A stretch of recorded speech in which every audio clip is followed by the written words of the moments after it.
and welcome to the CDO Magazine interview series. My name is Ravi Shankar. I'm a Senior Vice President and Chief Marketing Officer for Denodo, and we are partnering with CDO Magazine, MIT CDO IQ, and the International Society of Chief Data Officers in a series of interviews. Today, I have the pleasure of talking with Matt Loveless. He's the Director for Analytics and Data Science at the J.M. Smucker Co. Matt, very nice to talk to you. Nice to talk to you. Okay, great. So Matt, for our audience, let's start with an introduction about your background. So can you please tell us the time that you spent at J.M. Smucker and how you kind of come up with this particular role? Sure, yeah. So very blessed to be married with 3 kids and a 4th on the way, and been with Smuckers for, thank you. Been with Smuckers for 16 years, working mainly in IT, a variety of different roles, everything from pulling cables in the data center to writing code to managing projects, a lot of fun, different experiences, and then spent a couple of years out in our business and our logistics and sales teams as well. So doing support for those organizations. And then I found out that I could do work that I do at home for fun, also at work with the analytics space, and just fell in love with it, and have been in this analytics space for probably the past 6 or 7 years. Okay, awesome. Great to hear. So Matt, so you've been, again, with J.M. Smucker for quite a while, and we all know here in the United States, J.M. Smucker, we eat the jam every day. But for the people who are not very familiar with J.M. Smucker, or even with other things that J.M. Smucker does, could you please introduce the company to our audience? Sure, yeah. So a variety of brands that Smucker has. So we have, obviously, Smucker, the namesake Combustibles. We have a large coffee division where we have the Folgers brand, the Dunkin' Donuts brand, the Cafe Bustelo brand. And then we actually own some pet food as well. So Kibbles and Bits, Meow Mix, and Milkbone. And then we operate in Canada with some great brands up in Canada. I love working with the Canadian team. And then we have an away from home division as well to sell some of our products outside of the grocery store. So to restaurants and hotels and the transportation industry. Pretty broad. Didn't know all the other ones that happened to you. That's great. All right. So so you talked about being in IT and within J.M. Smucker. So can you kind of give a little bit about your roles and responsibilities in your currently what you do at J.M. Smucker? Sure, absolutely. Yeah, our current organization has responsibility to act as the hub and spoke for the analytics of the organization. So our main goal is to provide platforms for the organization to do really creative things to solve problems using data. So we help support our data warehouse, our data lakes, our data virtualization, our data visualization, and our data science platforms, really with the goal of making data available and making new techniques available to help our business to solve some of our most complex problems. We take on some of the projects ourselves, but we mainly try to partner with people to teach and train, because most people have an aptitude to take on some of this work on their own, and we're really about empowering folks to be able to do some of these things on their own. Gotcha. Could you give us a sense about the organization? Is it a centralized IT within JM? It is, yep. So we when we're in the office, we're all mainly located in the Orville office. We have some folks in our manufacturing organizations, but we also have some located in Canada, as I mentioned, as well within the IT function. Gotcha. So you kind of roll into like the CIO all the way to the top? Yeah, I report to the senior vice president of information services. So Matt, J.M. Smucker has outperformed recently, increasing the household reach by nearly 10% even during the pandemic. So can you tell us what role data and analytics played in this success? Yeah, so we've certainly seen the consumers come back to products that they know and trust in this really harrowing time, and that has meant increased demand on our supply chain and our operations systems, and those teams have done a fantastic job responding to that demand. So we've really tried to look for ways that we can help support them with the data they need to get the product to the right place at the right time. That meant experimenting with a lot of different data sets, things like mobility data, economic indicators, foot traffic data, to see what might give us an inkling to best serve our consumers and make sure the product is there when they want it and where they want it. Got you. So just to kind of tune into that pandemic thing, so we all, of course, were affected, even as a software vendor. So when it started, one of the things that we actually did from an analytics perspective is to kind of understand the demand versus the supply, and then how we can actually tune the marketing aspect. So I'm the chief marketing officer for Denodo. So we went through that analytical phase. So what exactly did you guys do? When did you anticipate like the demand going up, demand going down, about your supply within your manufacturing plants because of the current working conditions? So how did that kind of feed into your analysis? Yeah, so it was really interesting because it was definitely a complex supply chain question when you saw the really high spike and kind of how consumers behaved and kind of went to the grocery store and cleaned out the shelves. And then later on, you had to say, okay, well, how much of that was forward buying by those consumers and how much of that was, increased consumption at home? So that was really what we tried to tease out of the data to say, okay, well, how much of this is incrementality that we can expect moving forward. So it was really a guessing game for a while and a lot of testing to see, well, does this indicate that? Is there another data set that we could use to indicate that? And how do we kind of pull that together to a story that helps us react and respond in the right ways, from everything from operations to supply chain to how we sell and market our products? Gotcha. Did that entail building some new dashboards or anything for your executives in the different lines of businesses to see the data and make the right decisions? It did. In fact, I just saw something come across my desk that is going to explain how our predictions have changed over time. And we've got a weekly email that we send out with kind of all of our assumptions on what's happening and kind of what's changing out in the market. So it's definitely something that we tried to match the intensity of some of our supply chain and our operations folks to give them the data at the same pace that they needed to make and respond to some of these changes. Gotcha. So I was curious, as a data virtualization vendor, you drop the word data virtualization at the beginning itself in terms of the data landscape that you have. Could you explain, how is your data architecture set up in terms of, the data where it kind of pulls up, the data management layer, and what are the consumers of this to provide those dashboard and reports to your lines of business? Yeah, so we take a very flexible approach with that. So when we think about data virtualization, we think of it as a concept first and then a technology second. So we try to make sure that which I'm sure you're very familiar with, we try to make sure that we're very agnostic about where the data is coming from and agnostic about where the data is going to.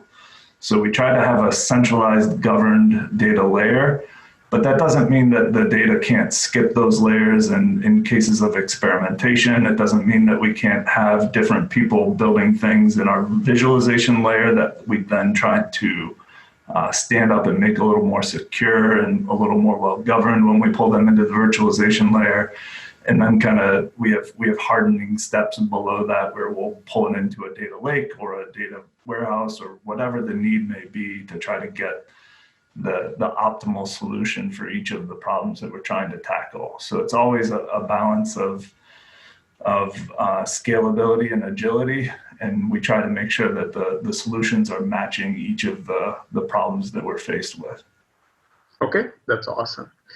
One thing that I heard, Matt, is in talking to the analysts like Gartner during the pandemic, given the reduction in demand, a lot of the CIOs were actually facing budget cuts and maybe some staff reductions as well. So they have been calling into the analysts to talk about what Gartner called as the IT portfolio rationalization.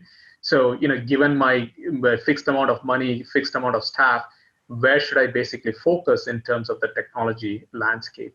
One of the things that Gartner was actually saying, this particular analyst, is that they saw an increase to the cloud migration because that would actually offset the cost from a capital expenditure to an operational expenditure.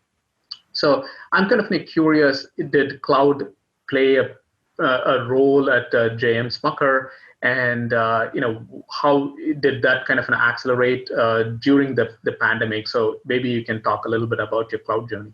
Yeah, so from an analytics perspective, I don't think it altered our journey a whole lot. I think we are definitely we definitely understand the scale, the power, and the flexibility that the cloud provides. I think we're taking a little bit more of a measured approach just to make sure that we're matching, per my comments earlier, we're matching the use case to the need, and we're not kind of jumping in full scale. I'd say definitely in the collaboration space, we have gone entirely to the cloud. We made some steps earlier to make sure that was set up in a way that would really make sure that we could collaborate effectively when we went to this. So we're really excited about the successes there. But from an analytical perspective, this was more accelerating the use of our existing platforms as opposed to drastically changing the need to adopt new platforms. Okay, got you. So in terms of the cloud, just one question. So is it, are you guys going with a single cloud provider, or are you kind of looking at different cloud providers for the different needs within JM? Yeah, so we definitely have multiple cloud providers that we work with today. We haven't necessarily concentrated in one cloud provider because most of our data gravity still exists on-prem and most of our BI stack still exists on-prem. We are definitely exploring whether or not that is a significant enough reason for us to stay on-prem, or if we would explore moving certain parts of our stack or fully moving our stack moving forward. Gotcha. All right. So because that is pretty much in line with many of the companies, about 80% are looking at multi-cloud as the norm. So you talked about data virtualization as being, you very well described it as being source agnostic and consumer agnostic.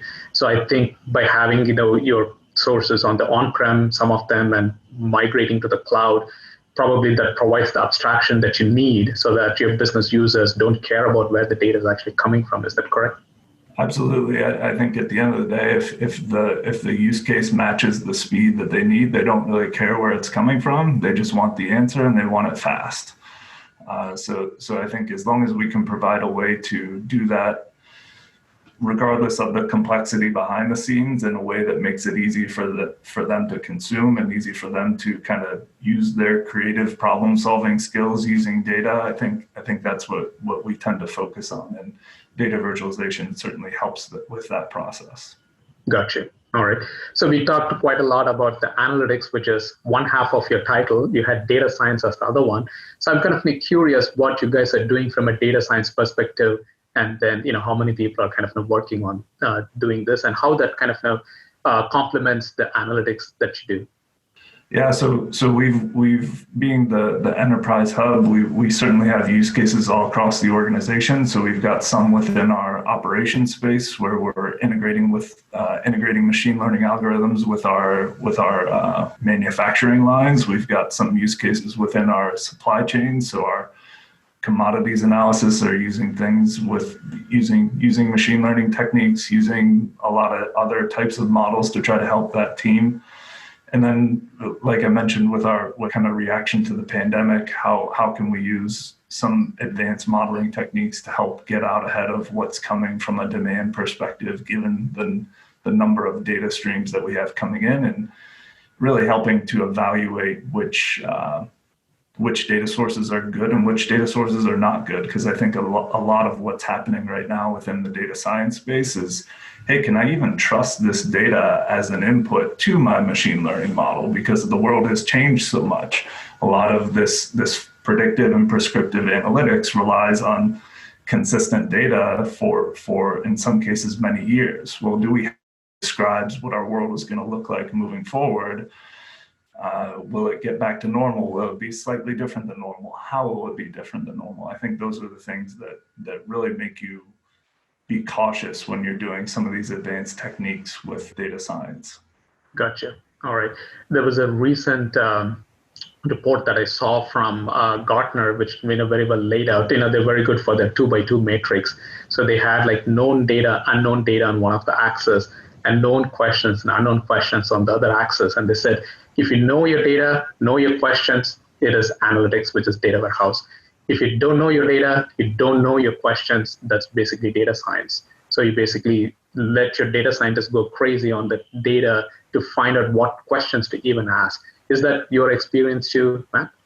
Yeah, I think I love that perspective because I think the worlds, of data science and more traditional BI data warehouse analytics tend to cross over a lot. And I think we've seen some real benefits of having those groups of folks working within the same team, because I think they can really build off of each other and question each other on different ways that they can work together to say, hey, I think I have this data science problem, but it may just be a data quality thing that I need, a lot of expertise from someone who is more traditionally trained in assessing data quality and building dashboards that help me tell the story of the quality of my data.